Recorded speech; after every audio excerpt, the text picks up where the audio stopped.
Este, ta. Bueno, la clase de hoy, y no sé en realidad si la del miércoles, porque no tengo bien claro cuánto me va a llevar la clase, capaz que nos lleva más de una, vamos a ver.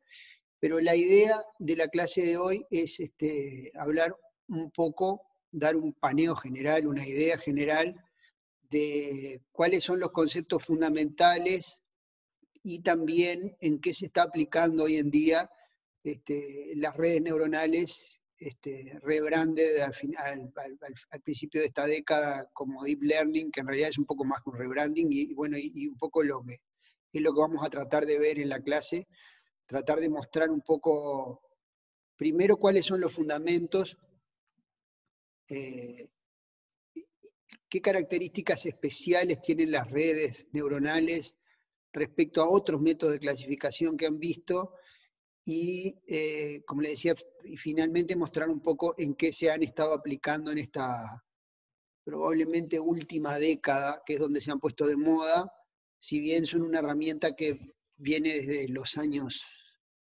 50, más o menos, pero tratar de salir de esta clase un poco entendiendo de qué se trata, más o menos para que se hagan una idea, la clase de hoy, lo que doy lo que presento en las primeras 3 o 4 slides es lo que damos en 1, 2, 3, 4 clases en el curso de aprendizaje automático, que ni siquiera es un curso especializado en redes. Hay un curso específico, por ejemplo, que se dio el año pasado y que capaz que sea el que viene, que sea que es un curso de Deep Learning aplicado a imágenes, por ejemplo, que la de la gente de Electro. En el curso de procesamiento del lenguaje natural usamos bastante redes neuronales para aplicar, ahora vamos a ver algunas cosas. Es decir, el tema de las redes es muy vasto, hay mucho desarrollo y mucha investigación, pero la idea era, como todo en este curso, que se vayan con una idea razonable sobre todo por qué es importante, por qué están de moda, cuánto hay de moda y qué es lo que hay atrás. Esa es un poco la idea para la clase de hoy. ¿Está? Como siempre, no duden en interrumpirme y eso, como yo no los veo, voy a seguir de largo si no me dicen. ¿Está? Déjenme que voy a compartir acá. Ustedes en la clase pasada,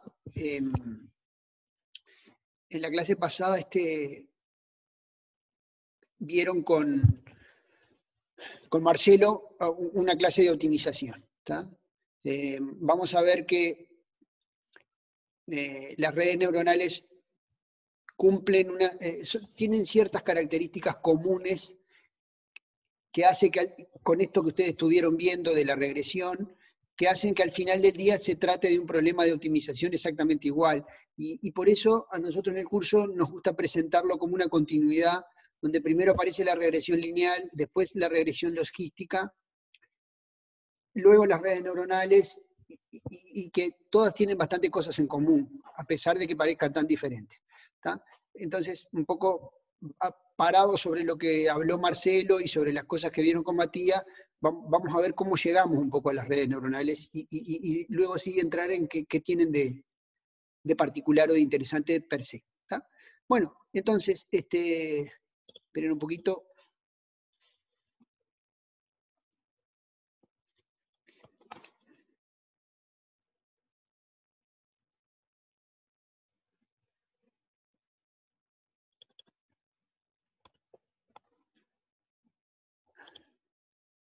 Esperen un segundito que metí la pata acá y convertí en vez de una slide a... Un segundito.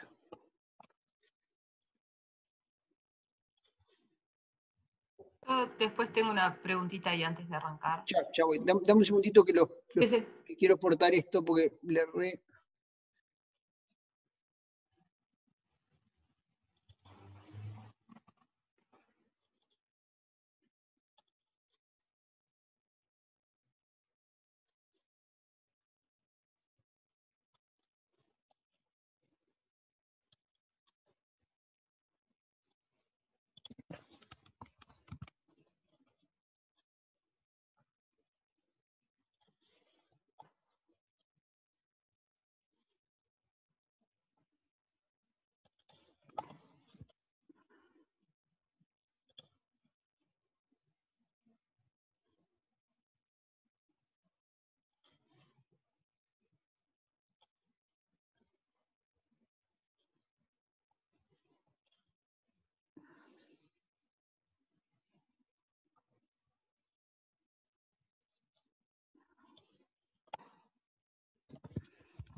Ahora sí. A ver, ya les comparto. Sí, perdón, alguien tenía una duda que me dijo. Ahí va, sí, Virginia, yo. Virginia. Después, sí. Viste que no sé, cada vez que estamos en este curso, tenemos siempre como el objetivo de predecir. Y estamos como queriendo predecir. Y entonces, y no estoy segura, por eso quiero ver tu opinión o qué es. Porque no siempre nos interesa predecir con los datos. Capaz que queremos nada más que explicar los datos que ya tenemos, no predecir cómo va a ser el próximo comportamiento de... ¿Te acordás, viste lo que hablamos de lo de Titanic y cuándo va a venir y se va a reproducir ese Sí, claro. fenómeno? Sino simplemente explicar los que tenemos y está. Esto de... Sí. A ver, sí, está muy bien. En realidad, el aprendizaje automático es principalmente predicción. Es decir, los métodos de clasificación son principalmente métodos predictivos o cuya orientación o cuyo el enfoque para resolver el problema es esencialmente predictivo. La clasificación, la regresión buscan predecir, ya sea vía interpolación, extrapolación u otro método, predecir categorías de algo, ¿no? Categorías o valores. El aprendizaje no supervisado no es predicción, sino que es agrupación de cosas. Y hay otro tipo de métodos. Lo que pasa es que la ciencia de datos, digamos, por eso no se agota en el aprendizaje automático. ¿tá?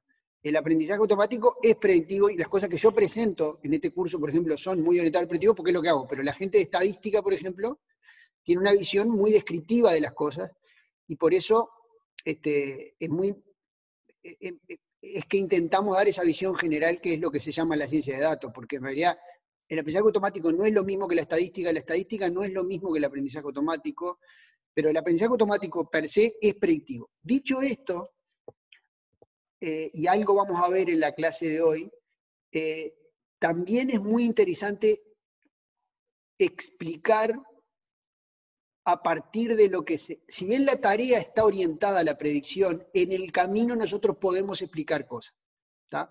Por ejemplo, cuando uno hace árboles de decisión, en el proceso predictivo, el árbol que construye sirve como forma de explicar una realidad, como vimos en lo del Titanic. ¿tá? Es decir, vos en ese camino construiste una explicación. Cuando vos haces regresión lineal, también el valor del coeficiente que vos le pongas a cada una de las variables te da una idea de cuánto pesa cada una de las variables de entrada, siempre a los efectos de ese problema de clasificación que vos o de regresión que estás tratando de resolver.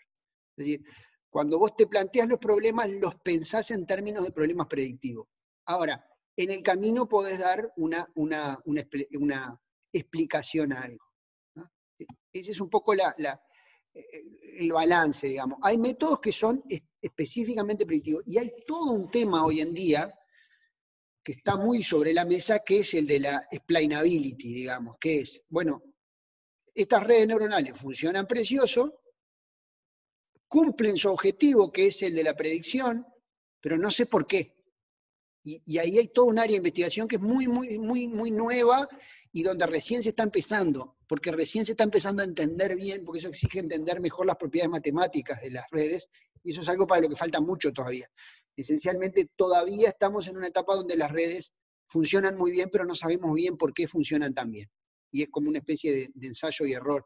Había, no me acuerdo en ocasión de qué premio, al que le dieron el premio, que creo que era por un paper que había publicado hace 10 años y que había resistido el paso del tiempo. El tipo en su presentación lo que hacía era decir, el aprendizaje automático todavía sigue siendo, el deep learning todavía sigue siendo artesanía.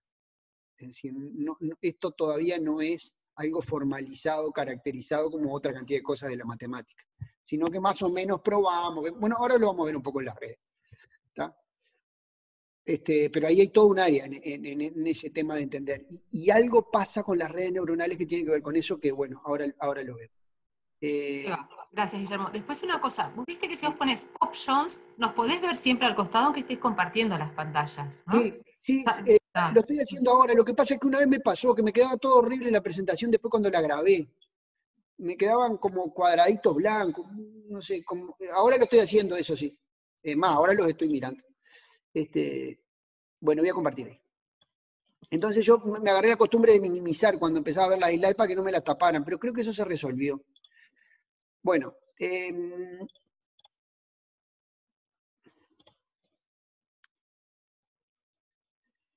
un poquito, que ahora perdí. Ahora sí.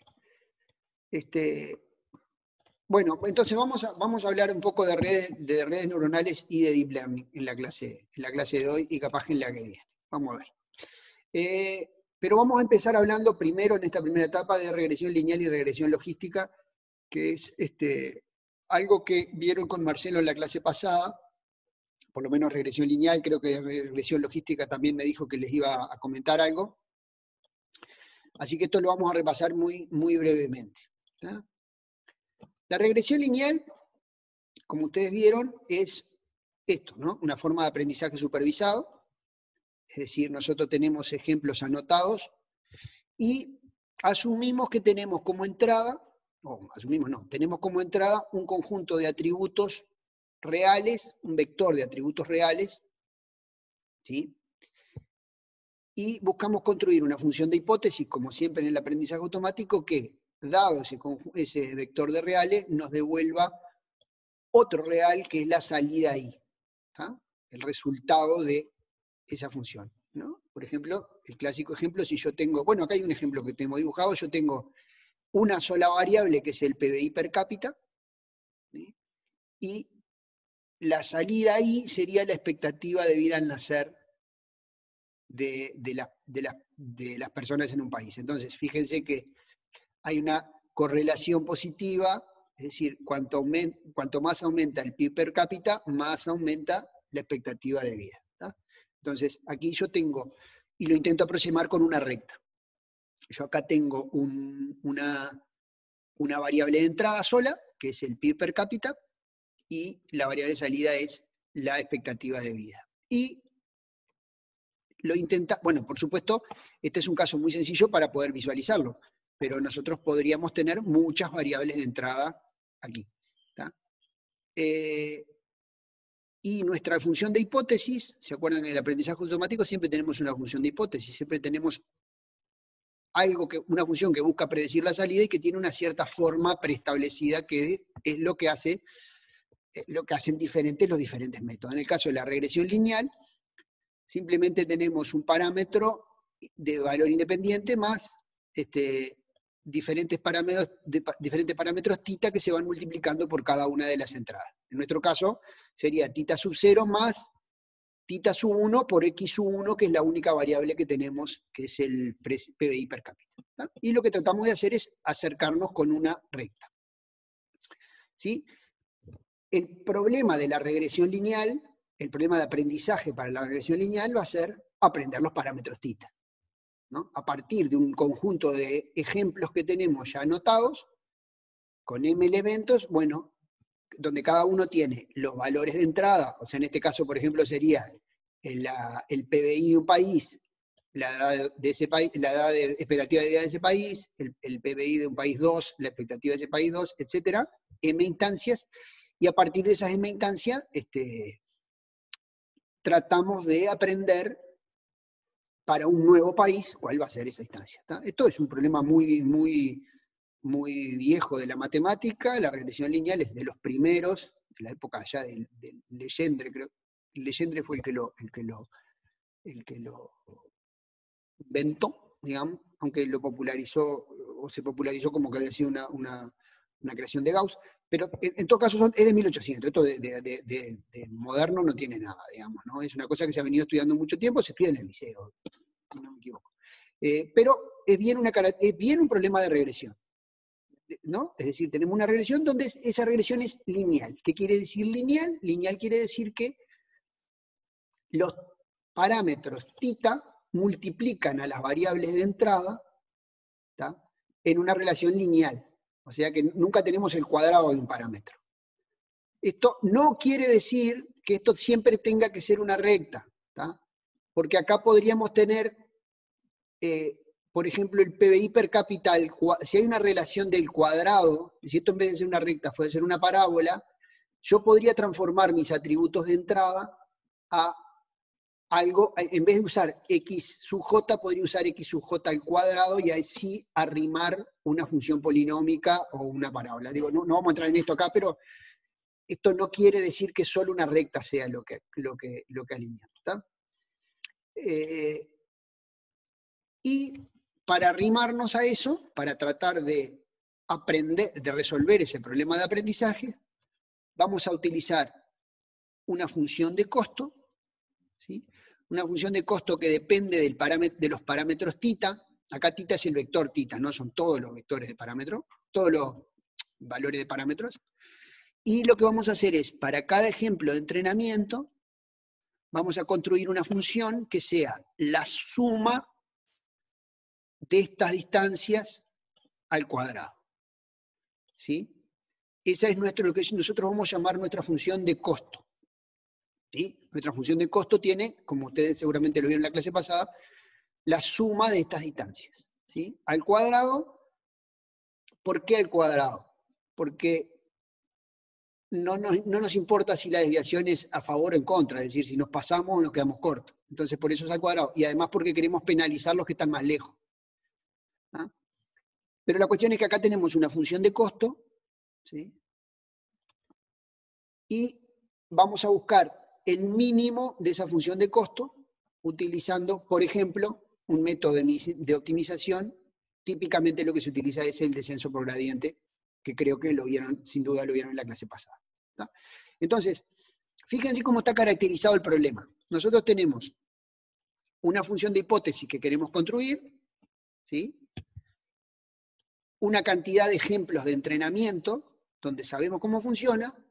A partir de esos ejemplos de entrenamiento, creamos una función de costo, ¿sí? Y minimizamos esa función usando descenso por gradiente, ¿tá? Bueno, ese patrón que yo acabo de escribir se repite exactamente igual en la regresión logística y se va a repetir exactamente igual en las redes neuronales. Por eso la optimización es tan importante. Que la optimización es nada más que decir, buscate un mínimo de una función, ¿tá? Pero ese nada más es lo que resuelve casi todos los problemas de aprendizaje. Porque al final del día siempre lo que yo trato es buscar los parámetros que minimicen esa función de costo. O sea que mi costo, donde el costo yo lo armo de forma que sea razonable, que mida de forma razonable la distancia entre lo que mis ejemplos dicen de verdad en su función objetivo y lo que mi método sugiere.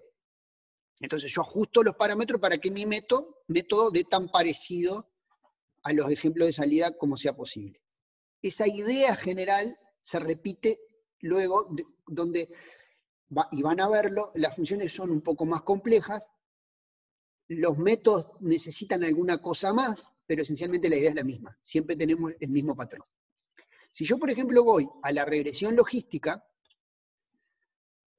la regresión logística es un poco diferente a la regresión lineal, para empezar porque la regresión logística no es una regresión. La regresión logística es un método de clasificación, ¿tá?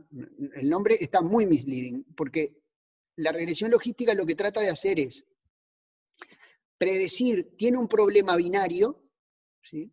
Luego en la metodología se acuerdan que lo vimos cómo pasarlo a más de uno, pero podemos suponer que es binario, que yo tengo un 1 o un 0 como resultado, o A y B, y lo que trata de hacer es predecir esa categoría, o sea, es un problema de clasificación puro y duro, ¿tá? Pero además, la regresión logística no solo intenta predecir, vamos a suponer, acá tengo un ejemplo que es, yo tengo la cantidad de horas que se pasa estudiando a alguien y si pasó o no pasó el examen, ¿tá?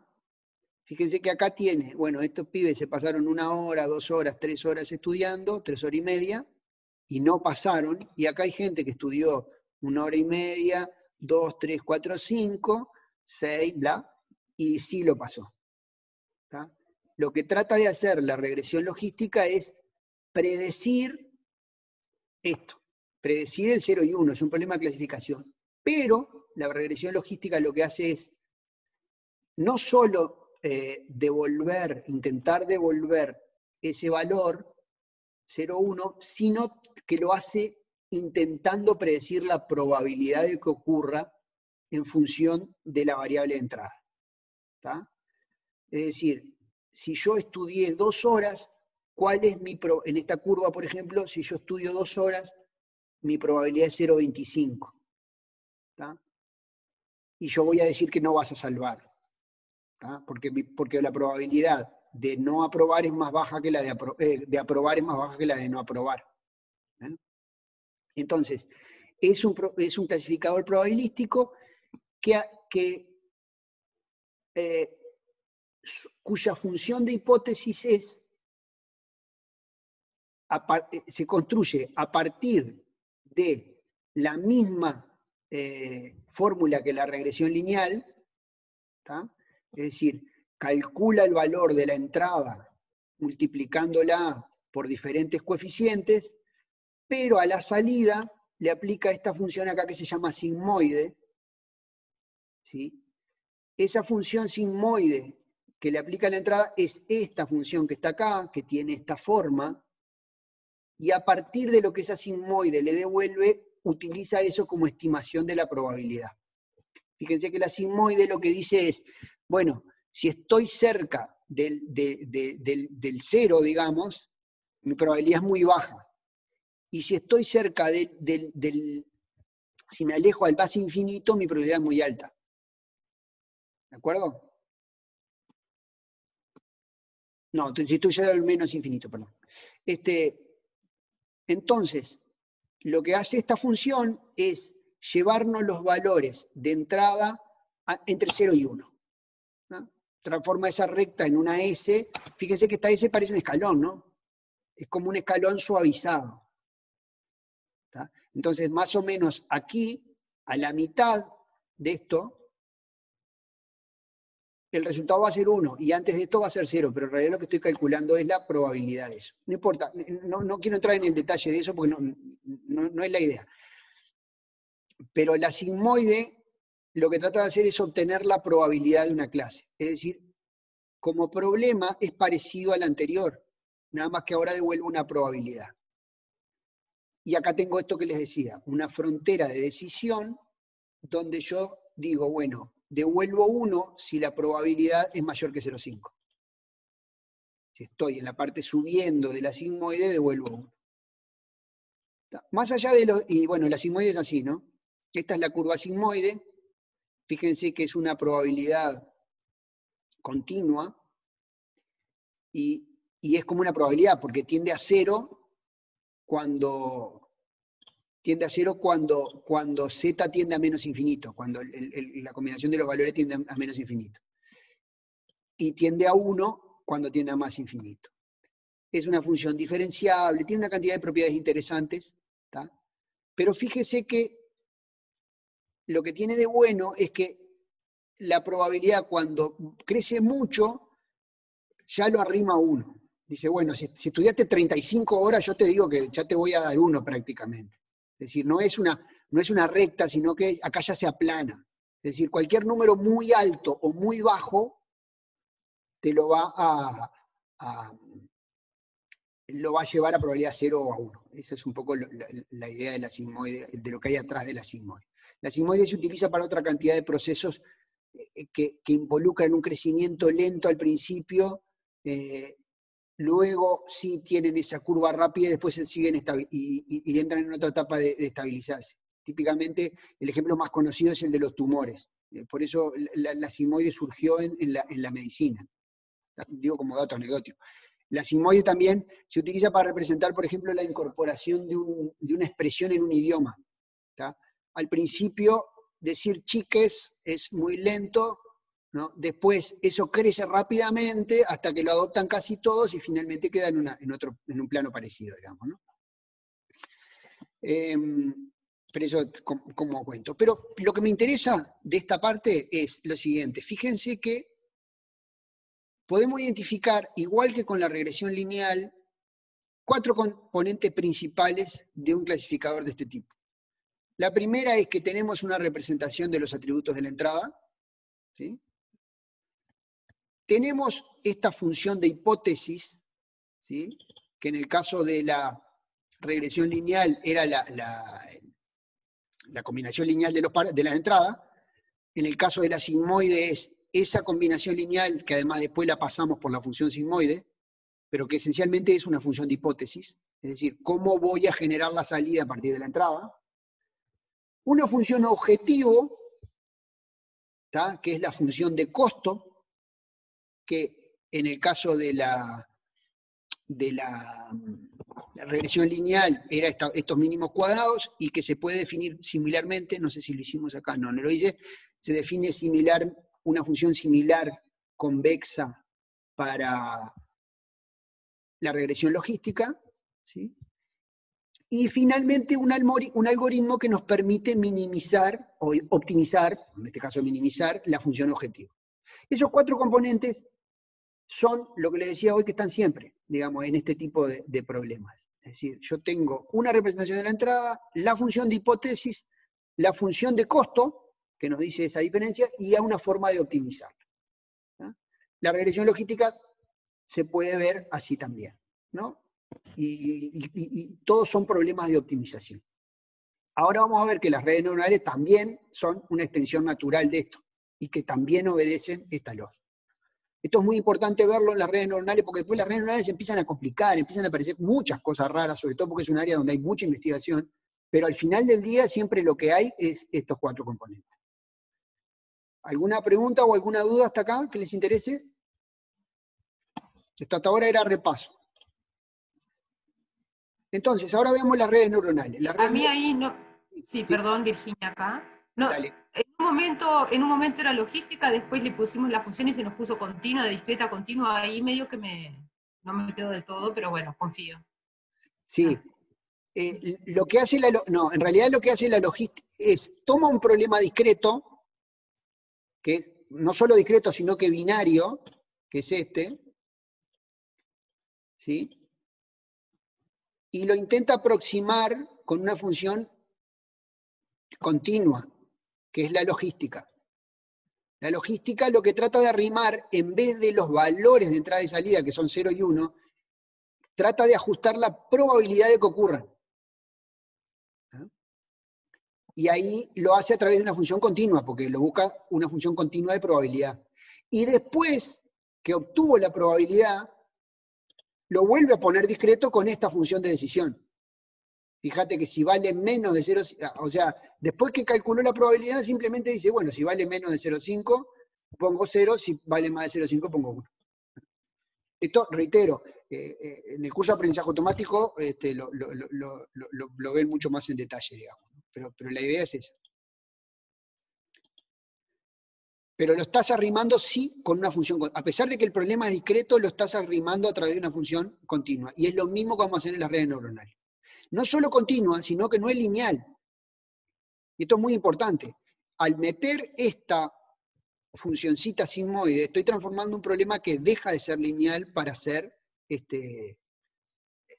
no lineal, digamos, lo cual aumenta la expresividad del tipo de soluciones que puedo encontrar ahí. ¿Ah? Es decir, es una función más compleja. Pero sigue siendo la función de costo, y esto es interesante, la función de costo de la regresión logística sigue siendo convexa. Hablaron de funciones convexas con Marcelo. ¿Tá? Es decir, ser convexa quiere decir que puedo hallar un mínimo global y no solo local. Bueno, entonces, las redes neuronales, si ustedes se fijan, se definen así, miren. Nosotros tenemos una tarea de aprendizaje supervisado, ¿tá? Donde tenemos entradas reales con n atributos y buscamos construir una función de hipótesis. ¿No? O sea, nada nuevo. Esa función de hipótesis intenta predecir la salida I, que también es un real, a partir del conjunto de entrenamiento. Y el problema de aprendizaje para las redes neuronales consiste en aprender los parámetros θ a partir de un conjunto de entrenamiento. O sea, exactamente igual que la regresión logística, nada más que exactamente igual que la regresión lineal, quiero decir, porque acá lo que estamos prediciendo es una salida I. ¿Tá? ¿Cuál es la diferencia de las redes neuronales con la regresión lineal? Bueno, las redes neuronales tienen varias capas y utilizan la función sigmoide. La red neuronal más sencilla es igualita a la regresión logística. ¿No? Nada más que con un I que es real de salida. En vez de llevarlo a una categoría, me quedo con un I, como, digamos, la probabilidad que estimábamos que era un I. ¿No? Eso en las redes neuronales lo llamamos unidad sigmoide, ¿sí? Y es exactamente igual a la regresión logística. La red más sencilla es exactamente igual a la regresión logística. Esto es, fíjense que yo tengo valores de entrada x1, xn, hago una combinación lineal con estos pesos W. En las redes neuronales se estila, la notación más usual para los pesos no es tita, sino W. Por eso la cambié acá, digamos, ¿no? Pero estamos hablando de los tita que veníamos hablando hasta ahora. Fíjense que en una red neuronal lo que hacemos es, tomamos la entrada W1, W2, W3, Wn, la combinamos de forma lineal con tita, o con W, o sea que nos queda W1, X1, W2, X2, W3, X3, y a la salida que nos da, que la llamamos Z, le aplicamos la función sigmoide. Por ejemplo, la función sigmoide. ¿Tá? Esto se llama unidad sigmoide y es la red neuronal más sencilla que hay. ¿De acuerdo? Eso es sencillamente una red neuronal sencilla, simple, digamos. Las redes neuronales más genéricas feed-forward son conjuntos de este tipo de unidades sigmoides armadas en capas. ¿Tá? ¿Sí? ¿Hay alguna pregunta? Sí. Eso, y eso que decías vos hoy recién de la frontera, esa decisión que también la calculó. Pero, viste que hoy, que justo en el ejemplo anterior que habías hecho era un medio, la probabilidad de estudiar para salvar el examen o no, si habías metido deberes. ¿Te viene dado por la función esta? ¿Vos también lo vas calculando y es otra cosa que vas optimizando? No, la función... Para volverlo después a discretizar, al final. Esa es tu frontera. Sí, la frontera función de salida... Lo que pasa es que ahí eso es específico de la regresión logística, porque como tu función de salida, tu valor de salida es una probabilidad, vos lo definís como una probabilidad, entonces vos lo que decís es, si mi salida es mayor a 0,5, quiere decir que es la probabilidad de que la clase sea 1. Acá solo tenés dos clases. Si la probabilidad de clase 1 es mayor a 0,5, la otra es menor. Entonces, vos ahí vas a responder 1 porque tomás esa decisión. Vos generalmente lo que haces en ese tipo de cosas es obtener un valor y después tomar decisión a partir de eso. ¿De acuerdo? Pero eso es para la regresión neuronal. En la red neuronal esto es más genérico. Esto es, yo tomo un valor y después veo qué hago. Sí. Claro, ahí podría, perdón que no No, estaba. Si es una regresión logística, también mi clasificación podría haber sido, bueno, si estudio 2 o 3 horas, o después de haber salvado, ponele, es la probabilidad que me saque 3, 4, 5, 6. Dependiendo de cuántas horas haya estudiado, lo voy a ir clasificando en la nota que le voy poniendo. Sí, ahí va, pero ahí le estás dando otra, eso lo puedes hacer también. Pero ahí vos lo que estás haciendo es estás haciendo una red neuronal, exactamente. Lo que vos estás haciendo es un análisis más de red neuronal. La regresión logística es por definición, así como yo te digo. Vos estás estimando la clase más probable y por eso devolvés más 0,5. Acá, con esta red, vos podés hacer eso que estás diciendo, es decir, según el valor que te dé, ver dónde lo clasificás. De hecho, hay un tipo de capa de salida que se llama softmax que sirve para eso. Que me devuelve una probabilidad de estar entre cierta cantidad de clases y vos elegís la que más te gusta. ¿Tá? Vos le agregás semántica. Esto que yo decía de la probabilidad es específico para la regresión logística. Ahora vemos un poco más de eso. ¿Alguna otra pregunta, alguna otra duda? Bien. Las redes neuronales feed-forward, ¿cómo se llama en español? Redes... no sabe la palabra. Las redes alimentadas hacia adelante, digamos, o feed-forward, son sencillamente un conjunto de unidades que pueden ser sigmoides, puede haber algún otro tipo, pero pensemos en principio como sigmoides, donde En la primera capa, fíjense que las redes neuronales sigmoides son esto. Cuando yo digo que acá va una flechita de acá hasta acá, quiere decir que en esta primera capa yo tengo los valores de entrada de la red, los valores de los atributos, sencillamente. Y en cada una de estas, yo hago la operación de la sigmoide que mostraba acá. ¿Está? Cada uno de estos unidades hacen lo mismo que acá, multiplican la entrada y devuelven una salida. ¿Está? Entonces, esta unidad sigmoide va a recibir la entrada de x1, x2, x3 y un componente independiente, va a calcular la combinación lineal y le va a aplicar, supongamos, la sigmoide. Y esa va a ser la salida de esta neurona que está acá. ¿Está? Le llamamos neurona por razones históricas, ahora lo vamos a ver. Pero en realidad estas neuronas son multiplicadores matrices, todo esto de la red neuronal, el cerebro, todas esas cosas son no leí. Lo que hace son multiplicar matrices. Y esta otra hace exactamente lo mismo que esta de acá arriba. ¿Está? Y esta otra hace exactamente lo mismo que estas dos. ¿Sí? Ahora después vamos a ver, ustedes dirán, bueno, pero las tres hacen lo mismo. No necesariamente, porque si tienen pesos diferentes cada una de las tres, van a calcular funciones diferentes. Van a dar tres resultados diferentes. ¿Sí? Con esos tres resultados diferentes, a su vez, ellas van a alimentar a las neuronas de la capa siguiente. O sea, van a ser la salida de estas neuronas, van a ser las entradas de las neuronas de la capa siguiente. Y así podemos seguir durante varias capas. ¿De acuerdo? En este caso tenemos dos capas que llamamos ocultas, porque todavía no generamos la salida, son como resultados intermedios. Y al final, con los resultados de estas cuatro neuronas, tengo una última neurona de salida que hace la cuenta entre estas cuatro, le aplica la sigmoide y devuelve un resultado. ¿No? Lo que hace la red neuronal es simplemente una cosa un poco más complicada que una sigmoide, porque son muchas sigmoides. ¿Tá? Ahora vamos a ver un poco de las propiedades, pero las redes neuronales lo que hacen es esto. ¿Tá? Y esto les permite computar prácticamente cualquier función que uno se pueda imaginar.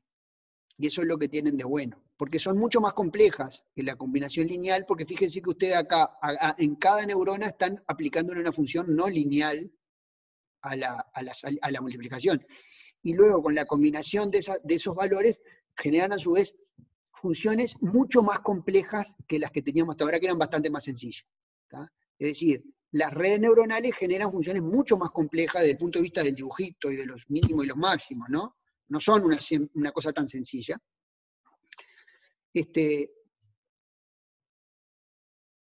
Pero siguen teniendo, fíjense, las mismas características que teníamos hasta ahora. Tenemos una entrada x1, xn, ¿sí?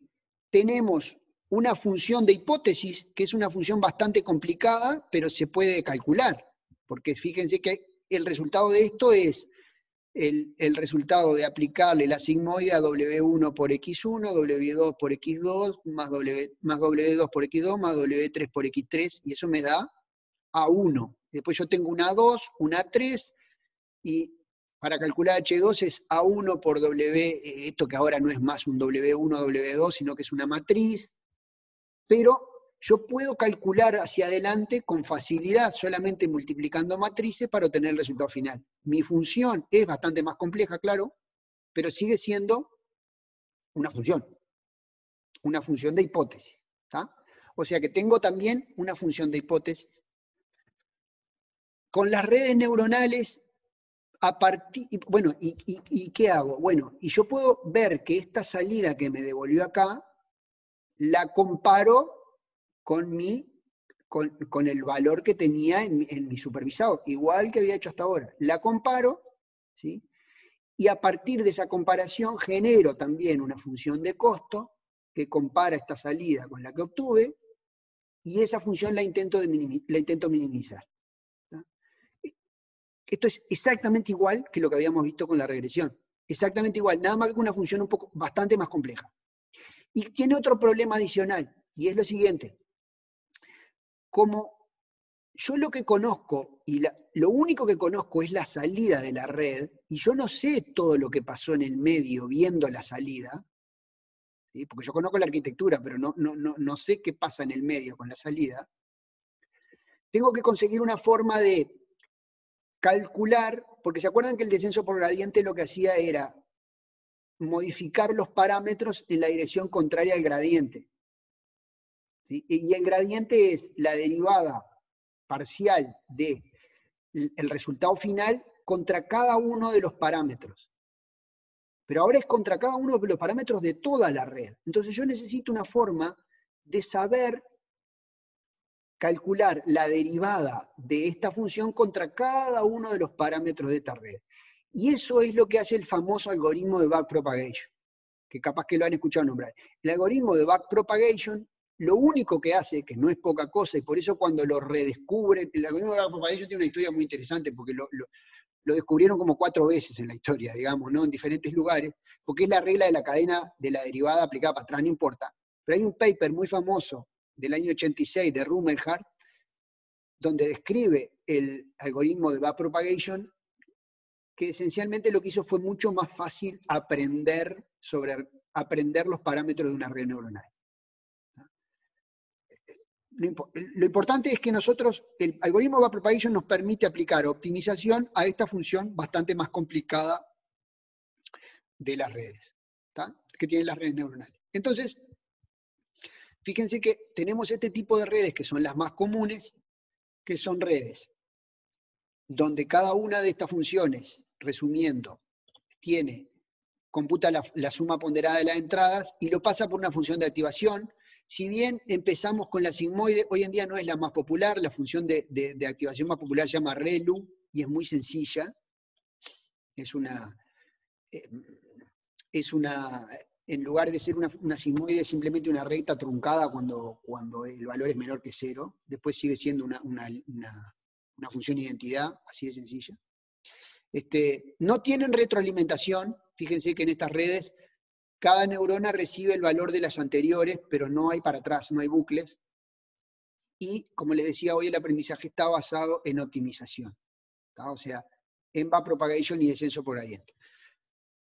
Resumiendo, las redes neuronales son nada más que una versión más compleja de la regresión lineal y la regresión logística. Se pueden utilizar para clasificación o para regresión, pero siempre tienen el mismo paquete que tenían, es decir, una entrada, una función de hipótesis más o menos compleja, o bastante compleja, porque es no lineal, una función de costo y un aprendizaje basado en optimización. De eso se tratan las redes neuronales. Y esta es la forma feedforward. ¿Está? Acá, bueno, no sabía que lo había puesto. Acá tenemos, por ejemplo, una función de costo que podemos utilizar para para aprender en las redes neuronales. Fíjense que este I sub I es el valor de salida, que tiene el ejemplo iésimo, o sea, el valor objetivo, el valor que conocemos, y lo comparamos con la salida de la késima neurona, porque en realidad, yo no lo dije, pero esta última capa podría tener más de una neurona. Acá tengo una sola de salida, pero yo podría tener 7 salidas, digamos, en una red neuronal. Acá lo que hace es lo mismo que hizo con la regresión lineal, si se ponen a pensar, bueno, calcula la diferencia y toma los cuadrados. Nada más que sobre todas las neuronas. Sí. No, ahí me perdí en por qué podría tener más de 7 salidas si yo quiero minimizar costos. No, porque esta es la salida de tu red neuronal.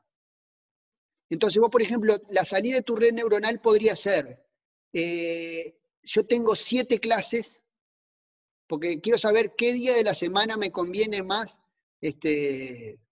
estudiar, yo qué sé, ¿no?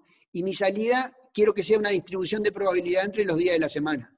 Entonces yo te voy a devolver al mismo tiempo la probabilidad de que sea la probabilidad de domingo, lunes, martes, miércoles, entonces yo lo devuelvo en 7 neuronas. Es como mucho más genérica que lo que teníamos hasta ahora. ¿Tá?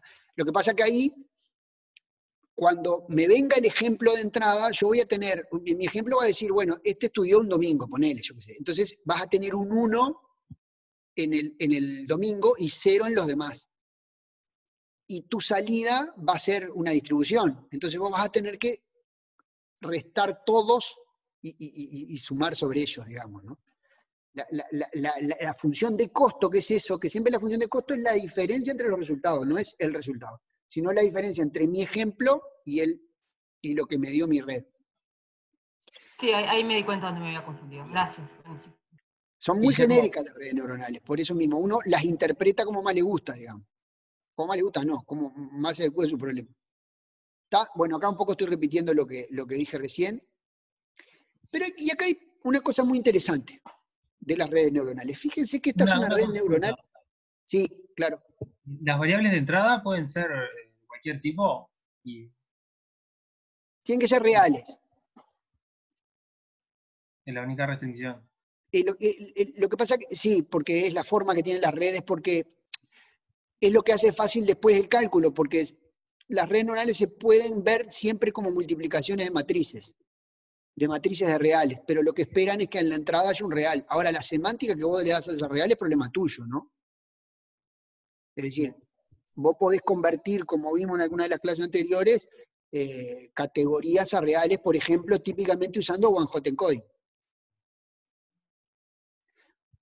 Una cosa interesante que tienen las redes neuronales es que bancan muchas entradas, digamos, ¿no? Entonces, por ejemplo, ahora lo vamos a ver un poquito más, pero uno cuando clasifica una imagen, le dice, dame como entrada cada uno de los valores de los píxeles de la imagen, a lo bestia. Es decir, no busca patrones o características de la imagen, le manda los píxeles, ahora lo vamos a ver un poco eso. Eso tiene que ver con esto que les iba a decir ahora. Fíjense lo siguiente. Esta es una red, ¿tá? Que lo único que se hizo fue darle como entrada un número, ¿sí? Entre 1 y 8 representado por one-hot encoding, ¿tá? O sea, uno de estos entradas vale 1 y las demás valen 0. Y lo único que aprende la red es a computar la función identidad. ¿Tá? O sea que la red esencial, lo único que hace es devolver el mismo número. ¿Sí? O sea, queremos aprender los pesos de estas neuronas del medio para que la función calcule la identidad. ¿Sí? ¿Se entiende? La función más sencilla. Solo calcula la identidad. O sea que lo que se va a encontrar acá va a ser la identidad con la entrada. Es lo que se llama un autoencoder. ¿Tá? La hicieron andar, esto está en el libro de Mitchell, la hicieron evaluar, porque esto se hace por iteración, ¿no? El descenso por gradiente uno va iterando, comparando con ejemplos, con ejemplo, con ejemplo, con ejemplo. Y le dice, bueno, resulta que la red aprendió sus pesos, ¿no? La red lo que hace es aprender los pesos de cada una de las neuronas. Y fíjense los pesos que aprendieron para cada una de las entradas. Si la entrada es esta 1, ¿sí? Con un 1 acá y todos los ceros acá, el valor de activación de la neurona, es decir, el resultado de hacer el producto de la entrada por los pesos y calcular la sigmoide, fíjense que acá nos da, para este valor 1, 0, 0, 0, 0, la primera neurona toma valor 0,89, la segunda 0,04 y la tercera 0,08. ¿Tá? Para otro valor, fíjense que la primera toma el valor 0, 0,15, la segunda 0,99 y la otra 0,99. Y así para todo. ¿Les parece que hay algo curioso en los valores ocultos que se ven ahí? ¿Tienen algo particular esos valores?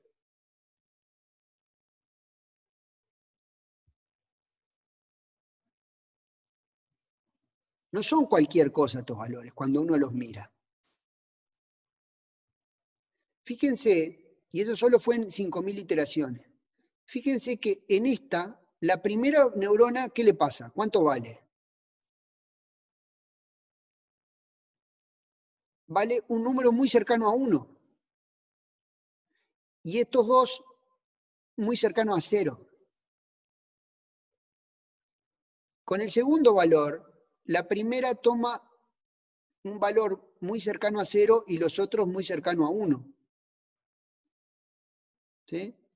Con esta tercera, la primera toma un valor muy cercano a 0, este a 1 y este se podría decir que a 0. ¿Está? La representación binaria. Exacto.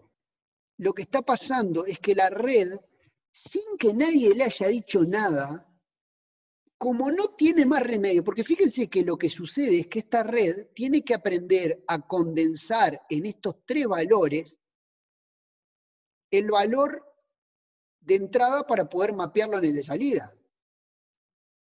¿Se entiende? Es decir, recibe esta entrada y tiene que condensar en estos 3 valores todas las combinaciones posibles de la entrada. Y lo que le sucede es que la red aprendió una representación interna equivalente a las combinaciones de la entrada. Eso es una cosa increíble que tienen las redes neuronales y que es la gran diferencia que tienen con los otros métodos de aprendizaje, que son capaces de aprender representaciones. Y lo engancho un poco con la pregunta que hacía Virginia al principio, es decir, en el camino de la clasificación, que en este caso es un problema de clasificación trivial, porque yo lo que trato de predecir es simplemente la función identidad, en el camino aprendo una representación interna. Aprendo a representar la entrada con menos neuronas que las que tenía de entrada. Es decir, se ve obligado a buscar una función que generalice esa entrada. Y eso es lo que se llama el aprendizaje de representaciones. Y por eso las redes neuronales movieron el piso del aprendizaje automático. ¿Por qué? Porque nos permiten decir, no, yo no hago ingeniería de atributos como hice hasta ahora, de buscar los atributos más relevantes, no sé qué, sino que le doy todos los píxeles de la imagen, ¿tá? Y le dejo que la misma red, a partir de los ejemplos, aprenda cosas que sean útiles para la tarea que están haciendo. Ahora vamos a ver un poco mejor eso, pero esto del aprendizaje de representaciones es una de las características más importantes de las redes neuronales, que pueden aprender representaciones internas. Sí, Virginia.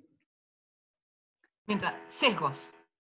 ¿El sesgo de quién? Ahí no vienen, todo este tema, viste, de ética, de sesgos, de que yo le estoy poniendo lo que quiero aprender, ¿ahí qué hago? ¿Porque lo aprendió solo? ¿O qué pasó con los sesgos implícitos? Bueno, hay eso, y además tienen un problema adicional. Ahora lo vamos a ver un poco más eso, pero tienen un problema adicional. Al ser tan polenta las redes neuronales, al ser tan complejas las funciones de aprendizaje, su tendencia al overfitting es enorme, mucho más grande que la de otros métodos. Una cosa que quería decir antes es, esto del aprendizaje de representaciones, todo muy lindo, pero para que uno aprenda esa representación, acá porque era algo muy sencillo, pero para aprender eso necesitamos enormes volúmenes de datos. La explicación de que las redes neuronales, a pesar de ser un método de los 60, volvieran en esta década, no es casual. Es que hubo mejores métodos, sí, pero ya había mejores métodos de los 90, pero sobre todo hubo muchísimo más datos para entrenar y muchísimo más capacidad de cómputo. Hoy el gran problema, cuando tenemos cualquier proyecto de grado, es que no nos dan las máquinas y tenemos que contratar a Google, digamos, la plataforma de la GPU y no sé qué, porque si no, no es posible entrenar algo razonable. Las redes neuronales no son casi nunca una buena idea cuando uno se enfrenta a un problema de aprendizaje automático, a empezar, porque dependen mucho de la disponibilidad de... su potencia viene de que vos tenés muchos datos y mucho cómputo. Entonces vos para enfrentar un problema donde tenés unos 1000 instancias, 2000 instancias, 5000 instancias, no lo vas a hacer con una red neuronal porque seguramente no va a aprender nada. ¿Tá? Pero en casos donde yo tengo muchos datos, ahí sí se vuelven especialmente útiles y ahí es donde han roto todos los récords, digamos, de reconocimiento en un montón de tareas. ¿Alguna duda, alguna otra pregunta? Bueno, esto de TensorFlow Playground es simplemente un link que, como no sé si nos va a dar el tiempo, lo capaz que lo dejo para el final y si no pueden ustedes jugar, pero esencialmente lo que es una plataforma donde ustedes pueden elegir el dataset. Antes de que cambies, Sí. para reforzar el concepto. Sí, claro. Vos preguntaste el problema de las redes neuronales y dijiste lo de overfitting. ¿Ese era el problema? Ah, perdón, porque no terminé lo que estabas diciendo, disculpadme, sí, lo que me habías preguntado. Tienen el Ah. problema del overfitting y por eso mismo tienen el problema de sesgo, claro, porque se ajustan mucho a los datos de entrada. Ahí hay métodos, y se ha investigado mucho, en temas de método de generalización. Una de las cosas, por ejemplo, es una cosa que se llama dropout, que es entreno y antes de pasar de una capa a la otra, tiro la mitad de los pesos. Lo vuelvo a cero, para que no se me ajuste tanto a mis ejemplos. ¿Ah? Igual el tema del sesgo es un tema más general todavía, y es que si yo tengo sesgo en los datos, es muy difícil, si yo explícitamente no intervengo en contrario, que el método de aprendizaje no lo aprenda ese sesgo, porque están hechos para eso. Están hechos para identificar sesgos, porque si no identificaran sesgos no servirían. ¿No? Es decir, si yo le doy una probabilidad equiprobable, valga la redundancia, a cada uno de las posibles entradas, mi método no sirve para nada, porque no sirve para identificar patrones, para detectar patrones. Y un sesgo es un patrón. Si, digamos, si yo en una empresa contrato más hombres que mujeres, eso es un patrón de contratación. Si el método no lo aprende, es porque es un mal método, porque ahí hay un patrón. Entonces, lo que es necesario en esos casos es intervenir explícitamente en contra del sesgo.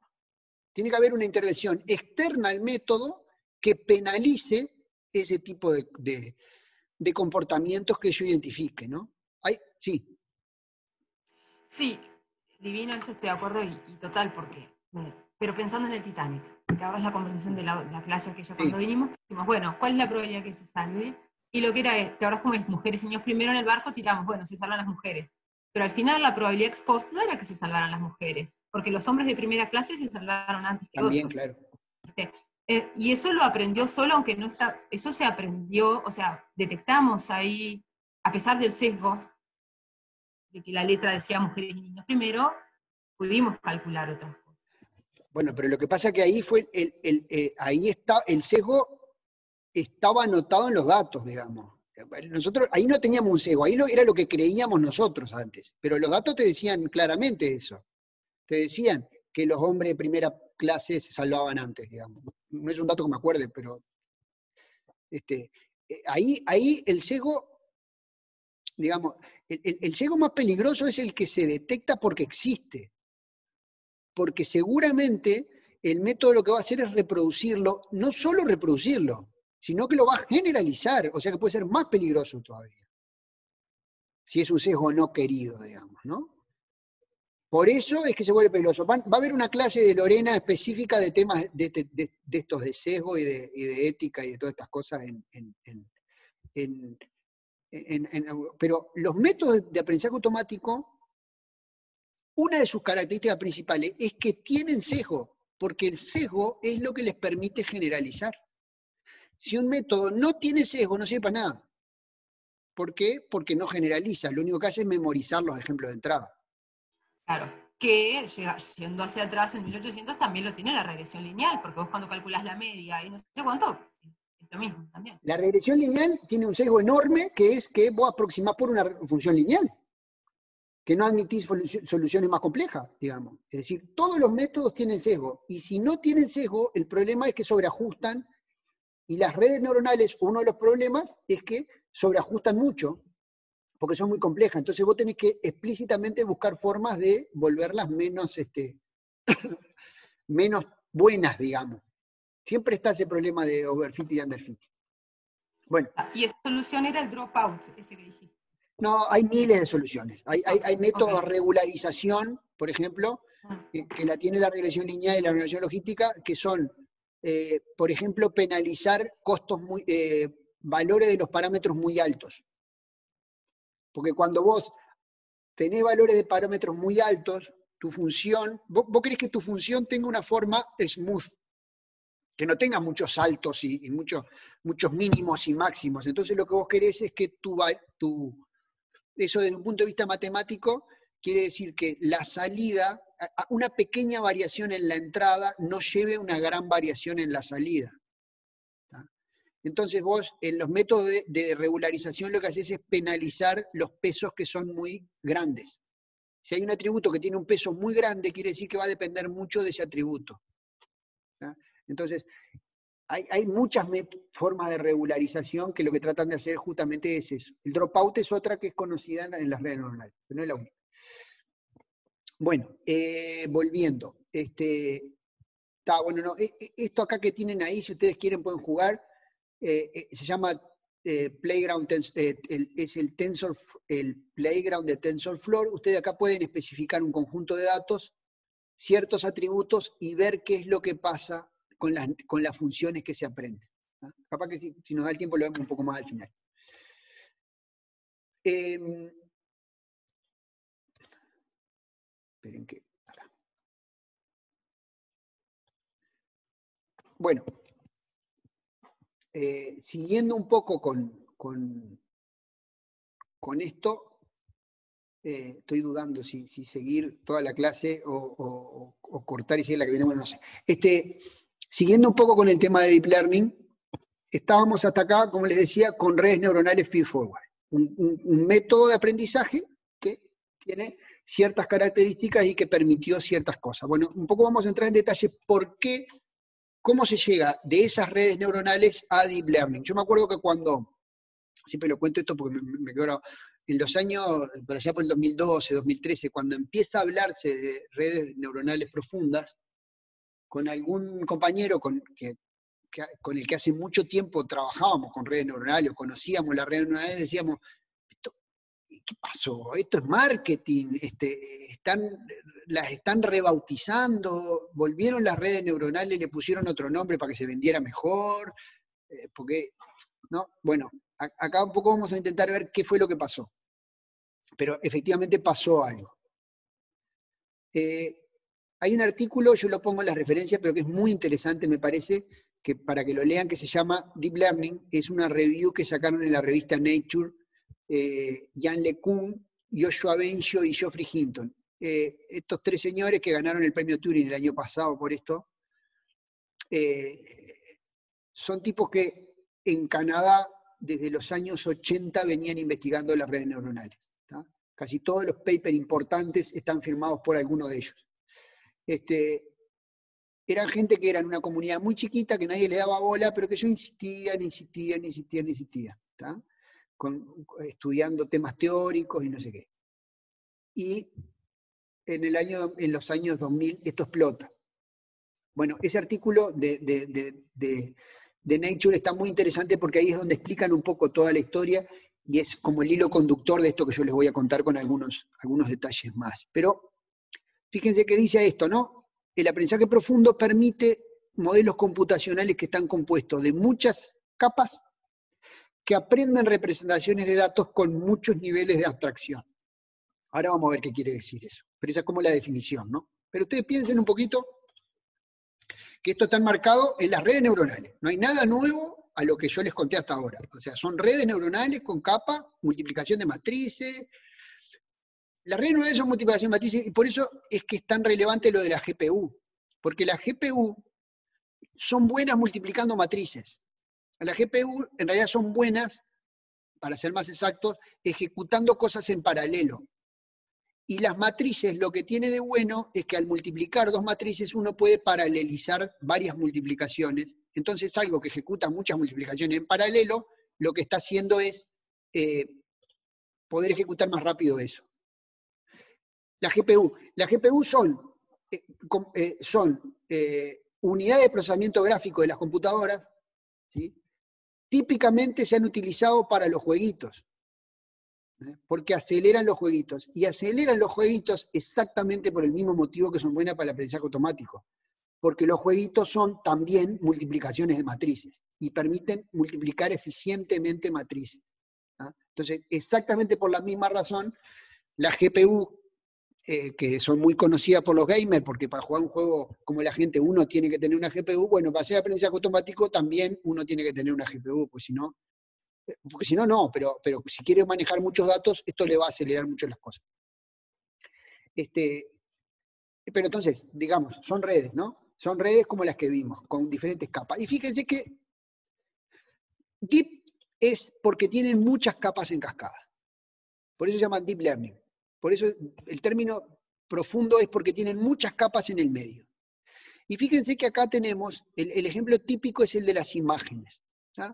Yo tengo esta imagen de un gato, ¿sí? Paso esa imagen, que obviamente la transformo a atributos reales, por la red neuronal, y devuelvo una salida de clasificación, que me dice es un gato. O sea, mi salida es probabilidad que sea un gato o un número, yo qué sé. Depende cómo modele el problema. Pero esencialmente es, la función me dice si es un gato o no, vamos a suponer. O si es un gato o es un perro. O si es un gato o es otro bicho. O es la diferencia entre 5 animales o 10 animales o 25 animales. ¿De acuerdo? Pero esencialmente yo recibo la imagen y devuelvo una clasificación. Y lo hago a través de una red feedforward. ¿Está? Perdón, me pasé. Lo que yo quiero, o lo que buscamos, es lo siguiente, que se genere una jerarquía de conceptos en las diferentes capas, exactamente de la misma forma que vimos hoy, lo de la representación binaria. Como cada capa utiliza la salida de la anterior, digamos que uno podría aspirar, con suficiente cantidad de datos, a que en esta primera capa se identificaran ciertos patrones de más bajo nivel en la imagen. O sea, que la red aprendiera solita que esto que está acá no que es una oreja de un gato, pero sí que acá hay un borde. ¿Tá? O que acá el color cambió un poco porque puede haber una sombra. Por supuesto, las redes no entienden lo que está pasando, pero sí detectan ese tipo de patrones. ¿No? En la siguiente, bueno, capaz que se busca buscar algún atributo más general, como que acá hay un triangulito. Cuando yo digo como que acá hay un triangulito, no estoy queriendo decir que los atributos que aprenden sean exactamente iguales a los que los humanos aprendemos, pero sí patrones que se repiten y que la red los aprende de ver tanto gatos juntos. ¿Se entiende? Este modo de aprender estaba basado, dicen los que saben, en cómo es el ojo humano. El ojo humano tiene como, o la visión humana en realidad, que es como que en el cerebro uno tiene varias capas que a partir de elementos más sencillos va construyendo elementos más complejos. Y fíjense que esta capa del final lo que trata de llegar es a reconocer gatos de no gatos. Es decir, combina esos atributos anteriores para generar algo que le permite reconocer un gato. ¿Tá? Entonces, por ejemplo, en las imágenes, en la primera tenemos píxeles, después podemos ver bordes, después podemos ver partes y después identificar objetos. Pero yo hago todo ese entrenamiento de punta a punta, y esto es la maravilla de backpropagation. Yo todo el entrenamiento de cada uno de los parámetros de la red lo hago en una sola pasada, es decir, solamente a partir de la imagen de entrada y el valor de salida. Así de milagrosas son las redes. ¿No? Y lo peor es que funciona. Funciona. Así es como funciona y así es como lo muestra la historia. Y ahora vamos a seguir un poco más. ¿Alguna duda general? ¿O en general? Yo tengo una duda con respecto a eso, que era como una duda con respecto al problema de K, de lo que vimos en la clase pasada, de digamos, si esto es un problema de jerarquía de conceptos, ¿cuántas capas hay que poner y cuántas capas no hay que poner? ¿No? Es un problema bastante complicado. ¿Cómo sabes vos? Bueno. ¿Es al error también? Sí. ¿A la prueba de error? Por eso, ahí me acordé de dos cosas. Una es el comentario que ya le decía hoy, del que decía que esto sigue siendo artesanía. y que, y otro que decía que la investigación en redes neuronales está orientada a estudiantes de grado, porque esencialmente lo que uno hace en las redes es probar diferentes arquitecturas y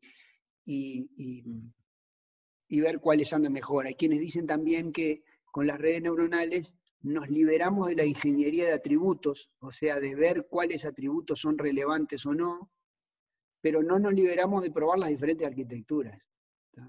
Entonces, si bien hay lógica para armar a la arquitectura, estamos muy lejos de saber cuáles son las arquitecturas ideales para cada cosa. Y lo que se hace es esencialmente probar a partir de una cierta lógica, algunas la vamos a ver, pero no hay una fórmula única. Hay una cosa que se llama Auto Machine Learning, que lo que trata de hacer es un poco eso, ¿no? Hay una línea de investigación que es eso, que es buscar cuál es la mejor arquitectura, digamos, ¿no? Para esa cosa. Pero no hay soluciones mágicas, ni muchísimo menos, digamos. Es todo muy artesanal. Entonces, la optimización solo se hace a partir de la estructura que yo tengo. Yo genero una estructura y luego voy a optimizar y buscar los mínimos, exacto. Pero nada, de la estructura que tengo, la máquina no me va a poder decirme, mira que tenés un hidden layer de más. Exactamente. Nosotros en el aprendizaje lo que aprendemos son los pesos, pero no la estructura de las redes, digamos. Exacto. Ahí va. Exactamente. Entonces, esto es un poco lo que comentaba recién. El Machine Learning tradicional son clasificadores lineales sobre atributos hechos a mano. A ver, cuando uno ve lo de las redes neuronales tiende a decir como, bueno, esto es Machine Learning viejo, no sirve para nada. Recuerden lo que yo le dije, cuando uno tiene pocos datos, no hay vuelta que las redes le aprendan esto, ¿no? Porque las capacidades de generalización de las redes, y ese es un tema todo de investigación, son mucho menores que las de los humanos, que pueden distinguir un gato no viendo tantos ejemplos. Vos no necesitas ver 500 millones de gatos para saber lo que es un gato, digamos, ¿no? La red sí. Bueno, no sé si específicamente un gato, pero diferentes bichos. Entonces, esto de los clasificadores tradicionales van a seguir siendo lo que hagamos cuando tenemos pocos datos. Pero los problemas más difíciles, como por ejemplo el reconocimiento de imágenes o sonido, típicamente necesitas cosas que sean además robustas a variaciones. O sea que no es lo mismo un gato negro y un gato blanco, pero sigue siendo un gato. Y son bastante diferentes. ¿Tá? Por otro lado, un gato que tenga los bigotes un poco más largos, capaz que no es un gato y es un tigre. Entonces, hay variaciones mínimas que pueden también modificarte. Bueno, eso es lo que tienen que ir aprendiendo las redes. Mejorar la selectividad, mejorar lo que se llama la selectividad, que es eso de distinguir gatos de otros animales, pero también mejorar la invarianza, es decir, identificar gatos en diferentes posiciones, porque un gato que esté acostado, parado, atrás de un árbol, sigue siendo un gato. Ese tipo de invarianza es lo que las redes neuronales tienen que tratar de aprender. ¿Ah? Bien, un poco la historia ahí de esto arranca por allá por los 50, por los 40, en realidad por McCulloch y Pitts, cuando empiezan a hablar del cerebro electrónico. En el 1957, un señor que se llamaba Francis Rosenblatt crea el perceptrón, que es una cosa parecida a la unidad sigmoide, aunque sin la parte de la sigmoide, digamos, sino que era un escalón lineal. Y acá todo el mundo decía, se viene la inteligencia artificial, esto va a conquistar el mundo, las computadoras van a ser tan inteligentes como los hombres. No sé si hablaban en ese momento como ahora de la singularidad, pero seguro que alguna cosa parecida se habló. Mucha novelería, estaban todos muy felices con el perceptrón. Vienen Minkey, Papert y dicen, miren, no, el perceptrón tiene un problema, y es que si yo quiero identificar una cierta función, el perceptrón no puede. ¿Ah? Que es el XOR, que es esta que está acá abajo. Ese paper los mató. Y empieza ahí lo que se llama la primer invierno de la inteligencia artificial, que es una época donde esencialmente perdió interés la inteligencia artificial por limitaciones como esta. Decían, no, en realidad esto novelearon mucho y no pasa nada, y se corta toda la investigación. Y ahí es que está ese invierno donde, esencialmente invierno en investigación quiere decir que no hay plata para financiar investigaciones. Y por allá, las redes neuronales, por allá por los 80, 86, aparece backpropagation y empiezan a resurgir las redes neuronales, ¿sí? Con algunos métodos parecidos, como Support Vector Machine, que no son redes neuronales. Esto fue como la moda al principio de los 2000. Y mientras tanto, esta gente, ¿no? Ben Hinton, Benjo y toda esa barra, seguían investigando en silencio con una conferencia muy pequeña que se llamaba ICML y otra que se llamaba Neurips, y que eran conferencias de una comunidad muy, muy, muy pequeña, y por acá por la década del 2010 explota. Y ahora vamos a ver un poco lo que pasa. Y hoy es una locura. Hoy es una locura. Para entrar a Neurips, porque además, claro, aparece todas las empresas en la vuelta, entonces hoy para entrar, todo el mundo quiere estar en Neurips, y para entrar a Neurips, los cupos se agotan en cosas como 11 minutos, una cosa así. ¿No? Es como una gran novela, una conferencia que era muy chiquita. Y hoy todas las grandes compañías de Internet investigan en esto, esencialmente. Bueno, pero, como les decía, estos son las redes feedforward que copié, hoy la copié la presentación, son siempre las mismas. Estas redes feedforward, además, tienen ciertas características interesantes, que es que una red feedforward con una única capa oculta y un número finito de neuronas, esto es un resultado del 89, puede aproximar cualquier función continua en un espacio compacto de RN. Eso quiere decir que si nosotros encontramos los parámetros correctos, una red neuronal nos puede computar prácticamente cualquier función. O sea, son muy potentes en su capacidad de representación. Sus hipótesis son muy complejas. Y es muy difícil entender además cuál es el sesgo de las funciones de las redes neuronales. Explicar el sesgo de la red neuronal no es fácil para un ser humano, pero en realidad es como que son funciones que no son muy abruptas en su crecimiento. Pero claro, el teorema de la aproximación universal no hablaba de cómo se aprendían esos parámetros. A ver, déjenme ver cuánto me queda. No me queda claro.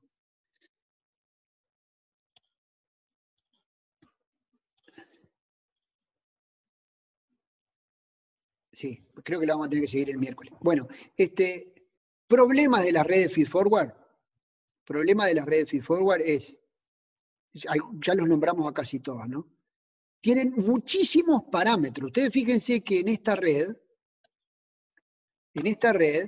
cada una de estas rayitas es un parámetro. ¿Tá?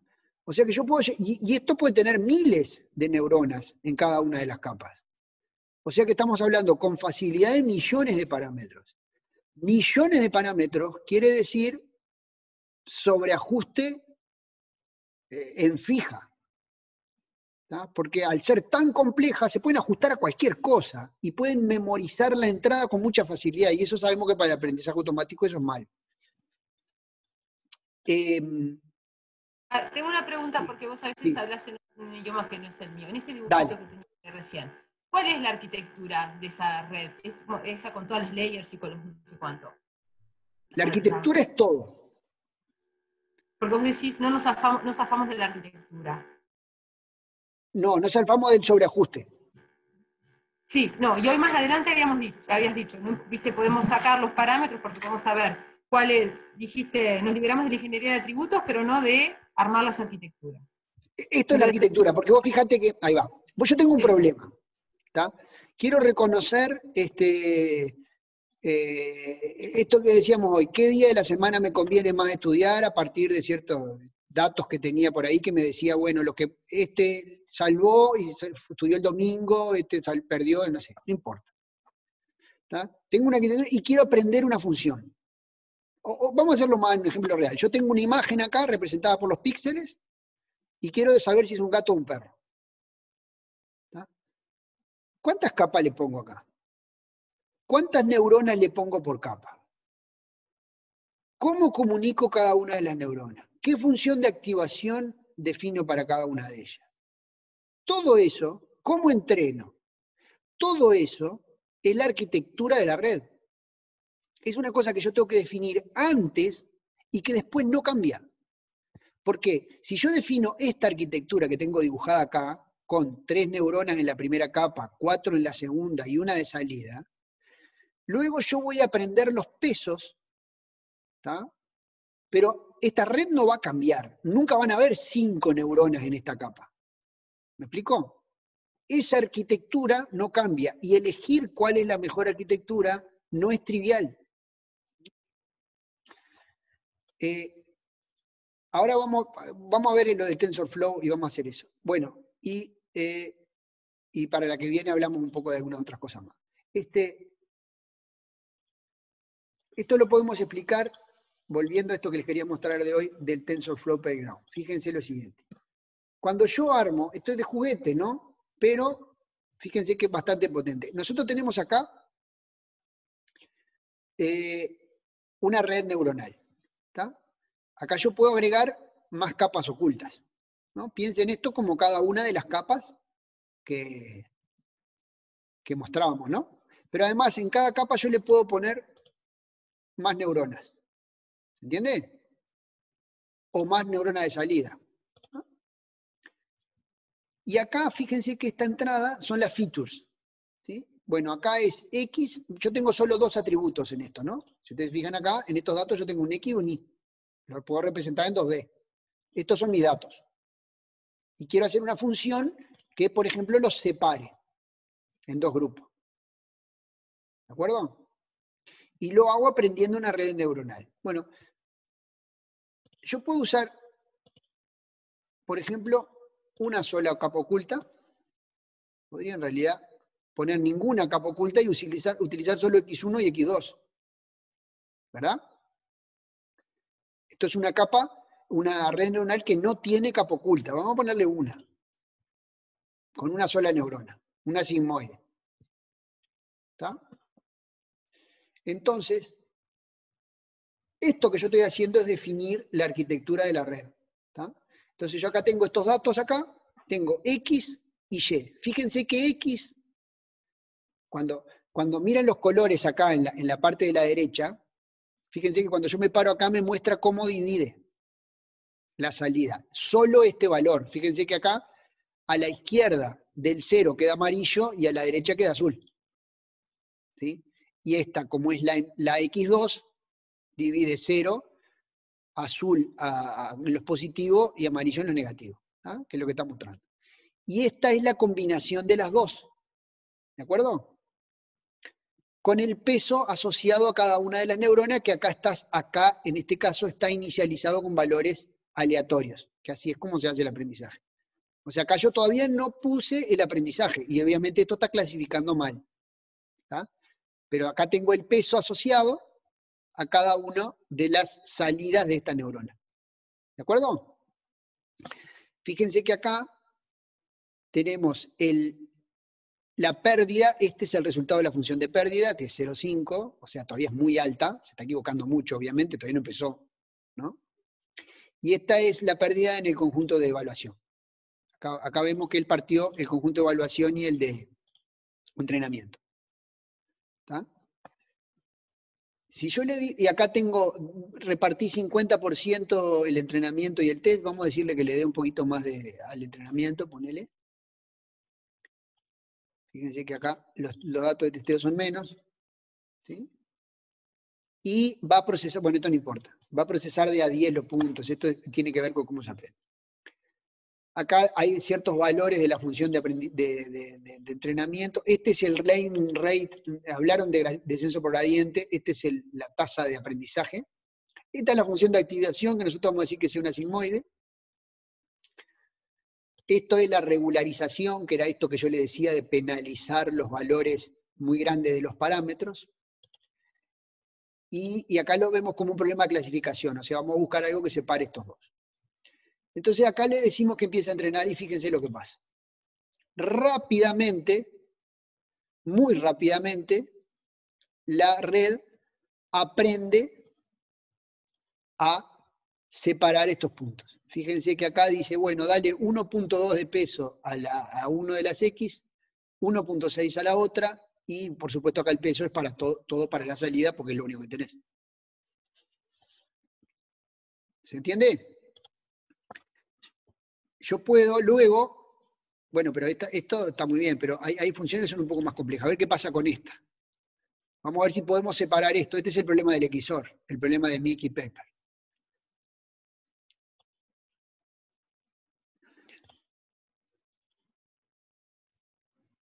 Fíjense que mi red no puede. Hace lo que puede, pero no puede resolverlo porque la forma de la función no se lo permite. Y fíjense que se queda en un 0,4. ¿Por qué? Porque con X y con Y pareciera que no está tan fácil, ¿no? Combinando esto con esto no está tan fácil. Le queda como una cosa ahí medio. ¿Está? Entonces, pero si le agrego otra neurona más, vemos qué pasa.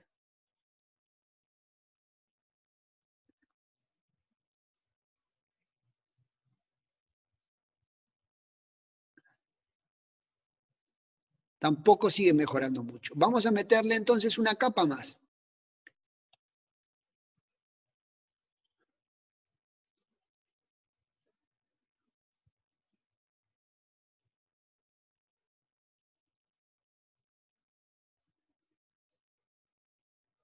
Fíjense que la forma que logran obtener con esto es un poco más compleja que la que teníamos antes y logró bajar la pérdida a un 0,2 solamente. Fíjense que hasta ahora yo no me puse a tocar estas variables de entrada.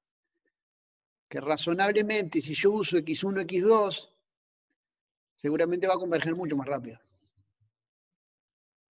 ¿Está? Acá dice trampa, entre comillas.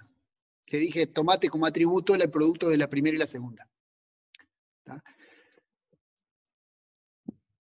Y podemos aproximar con cosas más complejas, pero también podemos encontrar funciones más de entrada más complejas y a ver qué pasa con estas. Esta función que tenemos acá no parece servir para mucho.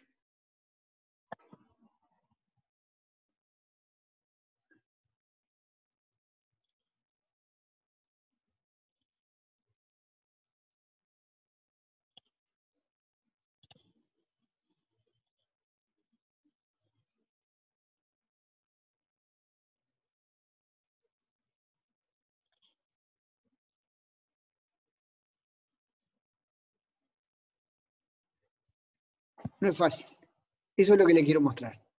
No es trivial entender porque las funciones de las redes, las redes neuronales, las funciones de hipótesis de las redes neuronales son muy complejas y entonces esto termina siendo, así como lo ven, artesanía. Está claro, yo acá podría empezar a estudiar un poco esta función y tratar de ver cuáles son, pero lo que quiero decir es que no es obvio. En este caso es bastante obvio. En los casos más sencillos es bastante obvio, porque si yo acá multiplico x1 por x2, me va a quedar como una crucecita, digamos, ¿no?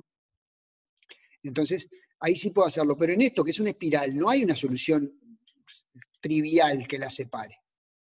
¿Está? Seguramente haya que incluir alguna cosa que tenga que ver con el seno y el coseno, pero siempre termina siendo un tema bastante artesanal, digamos, donde el conocimiento que hay sobre las redes no está tan claro. Es como que por ahora las redes son más potentes que nosotros, aprenden cosas que no terminamos de entender por qué las aprenden. Es más, hay una pregunta que es típica, y es, nosotros cuando hacíamos regresión lineal, la función de costo era convexa. Cuando hacíamos regresión logística, la función de costo era convexa. Entonces nosotros sabíamos que si buscábamos un mínimo, lo íbamos a encontrar. Y no nos íbamos a quedar en un mínimo local. Las redes neuronales de convexa no tienen nada. O sea que la probabilidad de quedarse en un mínimo local es altísima. ¿Tá? Pero en los hechos, en la realidad funcionan. A ver, no es tan sencillo como yo lo dije. Hay una cantidad de hipótesis de por qué las redes neuronales, vos no te terminás quedando en el descenso por gradiente en un mínimo local. pero tampoco es que es una cosa tan matemáticamente clara como en otros temas que se vienen estudiando hace mucho más. Pero la cuestión es que funciona, digamos. Es que en los hechos la función de backpropagation y el descenso por gradiente permite encontrar mínimos un poco bastante razonables. Voy a dejar por acá hoy, y la clase que viene la seguimos viendo un poco cómo las redes neuronales se han aplicado en algunos dominios, como el reconocimiento de imagen o el procesamiento del lenguaje natural, con el objetivo de ver un poco también algunas características más y algún tipo de arquitecturas un poco más complejas de las redes neuronales y algunas consideraciones un poco más generales. ¿Alguna pregunta? ¿Alguna duda? Yo tengo cuando le agregaste más neuronas, ¿cómo sabes cuándo le tenés que agregar más neuronas o más capas de neuronas? No sabés. No sabés. Típicamente, cuando vos le ponés más neuronas a una red, lo que estás tratando de hacer es buscar más características diferentes dentro de esa misma capa. Digamos, si vos, por decir algo, ¿no? En un reconocedor de imagen, en la primera capa querés una neurona que te reconozca los bordes, otra que te reconozca los cambios de color, otra que te reconozca, no explícitamente eso, pero sí diferentes patrones en la misma capa. ¿Me explicó? Y cuando pones más capas, lo que querés hacer es más combinaciones de atributos. Vos no te olvides que cada capa es una combinación de los atributos de la anterior. Entonces vos decís, bueno, en la capa 2 los bordes se acomodan para juntar formas. Acá lo estoy diciendo más intuitivamente, digamos, ¿no? Pero entender cuál es el número ideal de capas no es algo que sea trivial, digamos. Tiene mucho de artesanía, digamos, si bien hay mucha gente, lo que estoy diciendo es un poco atrevido, ¿no? Porque hay mucha gente estudiando ciertas características aplicadas a ciertos problemas especiales, pero lo que quiero decir es que no hay una respuesta genérica de qué arquitectura elegir, digamos. Bien. Y siempre, siempre es random lo que le asigna de ponderación a cada matriz. En realidad no es random, depende de los datos de entrenamiento. ¿Tá? Es decir, él lo que hace es minimizar la diferencia entre el valor que tenías en el conjunto de entrenamiento, ¿no? Es decir, esto es un gato y a mí me está dando que es un perro, bueno, entonces vamos a cambiar los parámetros para que se acomode más a perro, digamos. Lo que sea que esté, como tengamos representado perro, ¿no? Siempre la misma idea de descenso por gradiente. Y así es como se ajustan los pesos. Hay que tener en cuenta algunas cosas muy importantes para las redes, es por ejemplo, entrenarlas al principio con valores chicos de W, poner valores aleatorios de W, porque yo podría empezar con todo 0, pero ahí lo que haría es que todas las neuronas aprenderían lo mismo probablemente. Entonces yo los inicializo con valores al azar, aleatorios y pequeños, y después los voy ajustando a partir de los datos. Eso puede condicionarme hacia dónde llego, porque si empiezo con una asignación de atributos, de pesos, podría llegar a otro lado, digamos, ¿no? Porque como no tengo un mínimo único. ¿Alguna otra duda? Guillermo, el tema de las epochs, ahí son como iteraciones dentro del mismo dataset que estás usando para entrenamiento. Sí. O sea, corre varias veces, digamos, en el dataset, justamente al correr el gradiente decreciente, que lo hace con batches, ¿es por eso que lo tiene que hacer varias veces? Sí, porque en realidad lo que hace es, supongamos en el caso que es batch, ¿no? Que ahí en cada iteración, que es un caso extremo, ¿no? Que no se usa en general se usa algo más estocástico, pero suponete que vos tenés, en cada iteración querés conseguir el mejor gradiente, calcular de la mejor forma el gradiente. Para eso necesitas todos los ejemplos. Entonces vos en una iteración utilizás todos los ejemplos, calculás el gradiente y te movés contra la dirección del gradiente. Volvés a calcular el gradiente y volvés a modificar. Y así lo vas haciendo muchas veces. ¿Por qué? Porque vos en cada iteración cambiaste los pesos, entonces el resultado es diferente al anterior. ¿Tá? Aunque vos, generalmente vos no lo haces con todos los ejemplos en cada iteración, sino que lo haces con un conjunto de ejemplos chico, incluso de a uno podés hacerlo si usás descenso por gradiente estocástico, pero como en cada iteración vos cambiás los pesos, la función te vuelve a dar diferente y volvés a probar con nuevos ejemplos. Entonces vos podés iterar muchas veces por el conjunto de entrenamiento. Cada epoch que está marcado ahí es eso, es cada vueltita que vos das en la iteración, cada vez que vos calculás el gradiente. Yo acá no entré en el detalle de la fórmula del gradiente, eso lo pueden ver en el curso de aprendizaje automático. No, y Guillermo, me parece otra pregunta. El tema, te habíamos preguntado por el tema de los materiales de tu clase pasada, la de modelización. Que se puede descargar el notebook de Titan, pero no se puede descargar el notebook con la diapositiva. Se puede verlo solo en el EVA, pero sin descargar. Yo por lo menos no pude y alguien más creo que hizo lo mismo. Qué raro. Me fijo y lo veo. Está como para visualizarlo, pero está, si el EVA está abajo como estuvo hace unos días, porque... No, la idea es que se debería poder bajar. Ojo, es un HTML. Es así, es un HTML que tienen que bajarlo para verlo con Firefox, porque tiene un poco de JavaScript adentro para las animaciones. Ahí va. Pero debería dejarte, me fijo, sí, claro. Capaz que era eso, entonces yo estaba esperando un IPNB, por eso... No, hay una versión que es un notebook, pero además tiene un HTML que se llama slides.html, que se lo ve como es un HTML, pero que tiene una animación para que vos puedas pasar por las slides. Pero lo verifico. Genial. Bueno, Sí. gracias, Guillermo. ¿Alguna otra pregunta? Yo voy a dejar el material, el miércoles la seguimos, ¿está? Terminamos hablando un poco más de redes neuronales. Bueno, ¿cuántos somos? Seguimos siendo unos cuantos, ¿eh? No hemos logrado espantarlos ni con el COVID, ni con la cuarentena, ni con los docentes, o sea que tan mal no hemos estado. Bueno, nos vemos el miércoles entonces. Que pasen bien. Gracias, chao. Chao. Hasta luego. Chao, gracias. Chau.